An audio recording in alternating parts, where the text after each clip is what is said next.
In Parsha Shlach, we read about the tremendous tragedy of the Meraglim, the spies, that Moshe sent on the behest of the Jewish people to spy out the land of Israel, to see what the land was really like. And so Moshe sends these anashim, these men who are considered to be chashuvim, important, and among them he sends his right-hand man, Hoshea ben Nun and Kalev ben Yefuneh. The Torah tells us that Moshe changes the name of Hoshea to Yehoshua. The Yud that was taken away from the name of Sarai to become Sarah was placed in front of the name Hoshea to become Yehoshua.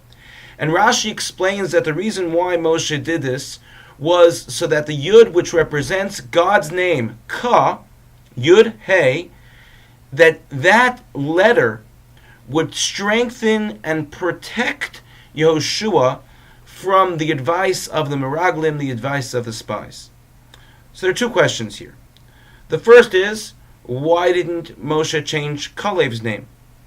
And the second is, did Moshe doubt that Yehoshua, his right-hand person, who was with him since the Jewish people were in Mitzrayim, his protege, his Talmud, his student, did Moshe really doubt that Yehoshua would follow the Eitzah, would follow the bad advice of the Meraglim?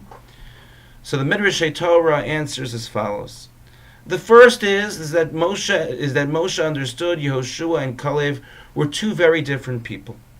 Yehoshua was someone who constantly spoke about the way he felt. Yehoshua wore his emotions on his face.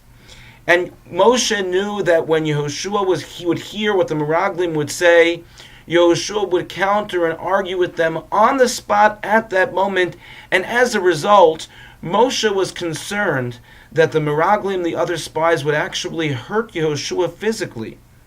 And so he gave him the extra yud in his name so that Hashem would give him the extra protection, so that if it came to be that when he stood up for the truth, for the emes, that he was attacked, that he would have strength to withstand any attack that would come his way. And the second is that why didn't Moshe change the name of Kalev? Is because Kalev was a different person than Yehoshua. Kalev heard the Meraglim speaking or understood what they were going to do by virtue of their actions, by virtue of how they were walking around the land of Israel. But Kalev held back until the point where he felt it was necessary to open his mouth, and that was when the entire group came back to among the Jewish people, and when they said their Lashon Hara, when they said their evil speech about the land of Israel, then Kalev stood up and said, "No, Alon Alev Yarashnu Osa. What you're saying is not true. We can conquer the land of Israel. It's a beautiful land. We have the ability." So whereas Yehoshua immediately right away denied the actions of the Meraglim during the process, Kalev was more reserved.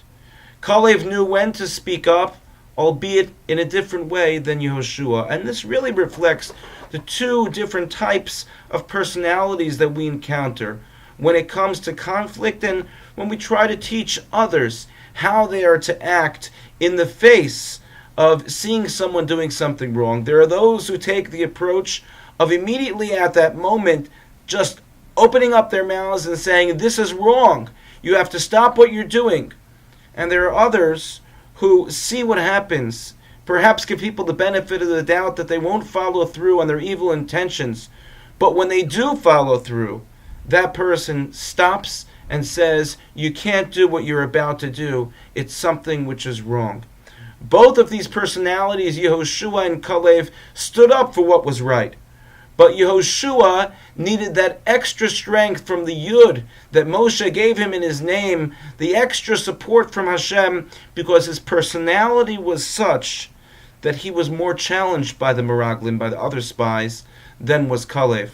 Whether we are the type of people who wear our emotions on our faces, or whether we're the type of the people who give the benefit of the doubt and hope that someone does not go in the direction of evil, nevertheless, both Yehoshua and Kalev stood for the truth, and that's what distinguished them from among all the other Meraglim, the other spies. May we learn from their example when it comes to areas of life where we become uncomfortable by virtue of other people's actions, and in doing so, may we stand for the truth, emes, the chosam, the seal of God, the way Hashem wants us to act, standing up for the truth in all situations. Thank you for listening, and have a good Shabbos.